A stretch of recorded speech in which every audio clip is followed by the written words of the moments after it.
नंदनपुर गांव में गोपी अपनी पत्नी सुधा के साथ रहा करता था। गोपी बहुत ही मेहनती और ईमानदार था। एक रोज गोपी अपने फल के बागान में से फल तोड़ रहा था, तभी उसके पास उसी के गांव का चंदन आता है।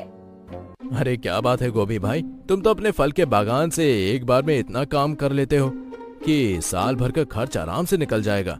अरे चंदन भाई, मेहनत भी तो उतनी ही लगती है ना। बागान की सिंचाई, खाद पानी, फिर फल तोड़कर बाजार तक ले जाना, ये सब में मेहनत लगती है ना। वैसे गांव में औरों के भी फल के बागान है, लेकिन तुम्हारे जैसा फल का बागान किसी का नहीं है। क्या फल उगते हैं तुम्हारे बागान में? हाँ, ये तो सही कह रहे हो। खैर, किसी काम से आना हुआ था क्या यहाँ? नहीं, मैं तो बस यहाँ से गुजर रहा था तो सोचा तुमसे मिलता चलूं। वैसे ये आम का पेड़ काफी सालों पुराना है, तभी इसमें इतने अच्छे आम लगते हैं।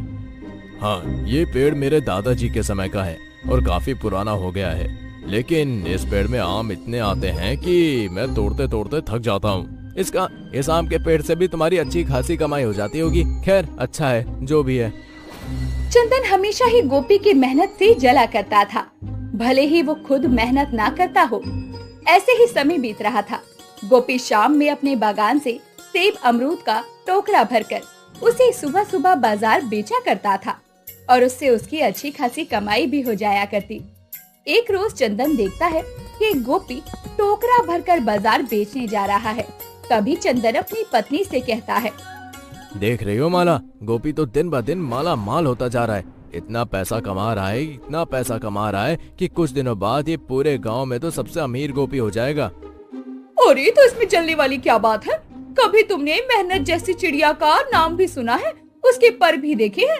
अरे, तुम तो मेहनत करना जानते नहीं और वो कर रहा है तो जल रहे हो। अरे कैसी पत्नी हो, पति का साथ देने की बजाय उस गोपी का साथ दे रही हो। देखिए जी, आप भी जानते हैं कि मेहनत करने से ही तो फल मिलता है, वही उसे मिल रहा है। आप भी करिए, आपको भी मिलेगा। लेकिन आपको मेहनत की जगह दूसरे लोगों की कमाई जानने और जलने में ज्यादा मजा आता है। भला इसमें मैं क्या करूं? ऐसे में अपना घर कैसे चलेगा जी? आप ही तो बताइए। तुमसे तो बात ही करना बेकार है। अब लगता है जो करना होगा मुझे ही करना होगा। अब चंदन रात होने का इंतजार करता है और रात होते ही अपने घर से कुल्हाड़ी लिए जंगल की तरफ निकल जाता है, जहाँ गोपी के फल का बागान था। अब चंदन गोपी के फल के बागान में पहुंचकर सबसे पहले आम के पेड़ के पास खड़ा होता है और आम के पेड़ को देखते हुए जोर जोर से हंसने लगता है। अब आएगा ना गोपी को मजा, जब वो सुबह फल तोड़ने आएगा तो अपने परदादा की पुश्तैनी आम के पेड़ को कटा हुआ पाएगा। इतना कहने के बाद जैसे ही चंदन कुल्हाड़ी से आम के पेड़ पर पहला वार करता है, उसके हाथ से कुल्हाड़ी छूटकर दूर गिर जाती है। लगता है कुछ ज्यादा ही मजबूत पेड़ है ये। कोई बात नहीं, लेकिन मैं भी हार नहीं मानने वाला हूँ।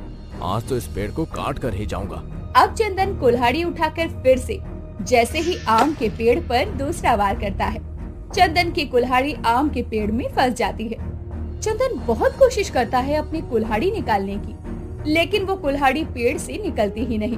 अब चंदन परेशान हो जाता है। ये सब क्या हो रहा है? पहले कुल्हाड़ी दूर चली गई, अब ये कुल्हाड़ी इस आम के पेड़ से निकल ही नहीं रही है और मेरे पास ज्यादा समय भी नहीं है। अरे निकल जा, इस पेड़ को काटना जो है। चंदन की कुल्हाड़ी तो आम के पेड़ से निकल ही नहीं रही थी। तभी पेड़ से एक सुनहरी रोशनी निकलती है और आवाज आने लगती है। कौन है? मैं कहता हूँ सामने आओ। मुझे डराने की कोशिश मत करना, मैं डरता वरता नहीं हूँ। तुमने मुझे चोट पहुँचाई है, इसका खामियाजा तुम्हें भुगतना होगा। अब इधर चंदन इधर उधर देखने लगता है, लेकिन उसे अपने पास कोई नजर नहीं आता। तभी आम के पेड़ से एक आम की डाली गिरती है तो चंदन घबरा जाता है। जैसे ही चंदन उस आम की डाली को देखने लगता है, तभी चंदन के पास एक डंडा उड़ता हुआ आता है और चंदन की दे धनाधन पिटाई करने लगता है। कौन है? कौन हो तुम? मुझे कोई दिख क्यों नहीं रहा है? अरे मैं कहता हूँ सामने आओ, मुझे डराने की कोशिश मत करो। कहीं तुम भूत तो नहीं हो? भूत भागो यहाँ से। ये बोलता हुआ चंदन भागता हुआ घर आता है और जल्दी से आकर खाट पर लेटकर चादर ओढ़कर कपकपाता हुआ सो जाता है। लेकिन जब अगली सुबह गोपी अपने बागान में जाता है तो वो देखता है कि आम के पेड़ पर एक कुल्हाड़ी फंसी है, जिसे वो बड़े ही आराम से निकाल देता है।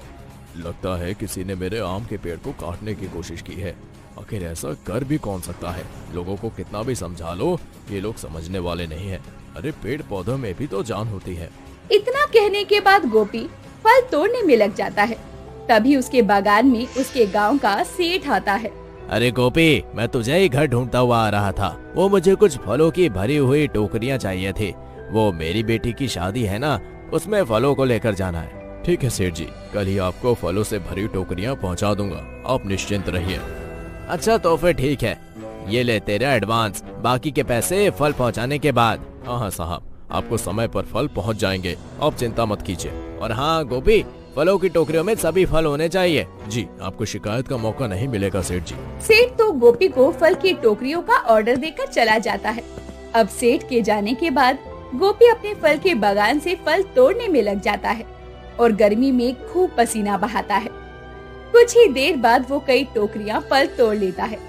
अब गोपी और उसकी पत्नी सुधा उन फलों की टोकरियों को अपने घर लेकर पहुंचते हैं। सुधा, तुम ये सभी फलों को टोकरियों में अच्छी तरह से सजा दो। कल सुबह इन्हें पिकअप गाड़ी से इन्हें सेठ जी के घर तक पहुंचा दूंगा। जी, मैंने इन्हें अच्छे से टोकरियों में भर दिया है। अब मैं इन्हें रख देती हूँ। आप सुबह सुबह इन्हें सेठ जी तक पहुँचा देना। हाँ, मैं अब थोड़ा आराम कर लूँ। मुझे आराम की सख्त जरूरत है। आज थोड़ा ज्यादा मेहनत कर। चंदन गोपी और उसकी पत्नी सुधा की सारी बातें सुन लेता है और उन्हें टोकरी में फल भरते देख भी लेता है। और इतना पिटने के बाद भी वो लातों का भूत था जो बातों से नहीं मानता। और उसके मन में फिर से एक खुराफात आती है।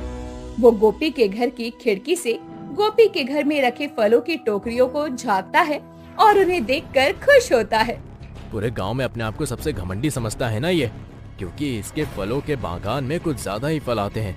और तो और इसका वो परदादा वाला आम का पेड़ कुछ ज्यादा ही डरावना है, जिस पर आम के साथ साथ भूत प्रेत भी रहते हैं, जिसने कल रात मुझे कितना मारा। खैर, मैं उस बागान में तो नहीं जा सकता, लेकिन ये फलों की टोकरियों को तो गायब कर ही सकता हूँ ना। अब देर रात सबके सो जाने के बाद चंदन आहिस्ता से गोपी के घर में घुसता है और एक एक करके उसके फलों की टोकरियों को गायब कर देता है। अब अगली सुबह जैसे ही सुधा उठती है तो वो देखती है कि फलों की टोकरियां वहाँ नहीं थी। तभी गोपी भी उठकर आता है और अपना सर पकड़कर बैठ जाता है। तभी वहाँ सेठ का एक आदमी आता है और वो सुधा को फलों के दाम देता है और बोलता है कि सेठ जी ने ये दाम भिजवाया है और उन्हें फल बहुत पसंद आए हैं। यहाँ मैं सर पकड़कर बैठा हूँ कि फलों की टोकरियाँ कहाँ गई और ये मुझे पैसे देने आया है, लेकिन मैं तो अभी उठा ही हूँ, कहीं गया भी नहीं। आप कहीं नहीं गए? मुझे लगा आप ही सुबह फलों की टोकरियाँ सेठ जी के पास पहुँचा आए हैं। नहीं नहीं, मैं तो सो रहा था। मैं तो कहीं नहीं गया, तो भला सेठ जी के पास फलों की टोकरियाँ कैसे पहुँची? और उनका यह आदमी भी पैसे देकर चला गया। अरे किसने फल पहुँचाए यही तो बता दिया होता बस। अजी, फल अपनी जगह पर पहुँच गए, और क्या चाहिए? आप आम खाइए ना, गुठलियों के दाम क्यों ही गिनते हैं? सुधा को भले ही इस बात से कोई फर्क नहीं पड़ रहा था कि उसके घर से फल सेठ जी के घर तक पहुँचाए किसने, लेकिन गोपी ये सोच सोच कर परेशान था। अब वो शाम को सेठ जी से मिलने का मन बनाकर अपने बागान से फल तोड़ने चला जाता है। लेकिन जब वो बागान में पहुंचता है तो वो देखता है कि उसके गांव का चंदन उसके आम के पेड़ को पकड़कर रो रहा है। ये सब क्या है? ये क्या कर रहे हो तुम? गोपी, मुझे माफ कर दे। मैंने तेरे सारे फल चुराए तो थे, लेकिन जब मैं उन फलों को बाजार में ले जा रहा था, अचानक ही मैं बेहोश हो गया और जब नींद खुली तो अपने घर था और मेरे हाथ पैरों में बहुत दर्द भी था। लेकिन ये सब क्यों हुआ तुम्हारे साथ? चोरी से एक दिन पहले मैं इस आम के पेड़ को काटने आया था, लेकिन मेरी कुल्हाड़ी इसी में फंसी रह गई और तो और मुझे किसी ने मारा भी। चंदन ये बोल ही रहा था कि तभी चंदन को फिर से कोई मारने लगता है और कोई नजर नहीं आ रहा था। सिर्फ एक डंडा हवा में चंदन की पिटाई कर रहा था। कभी वो उसकी कमर पर मारता तो कभी उसकी टांगों पर।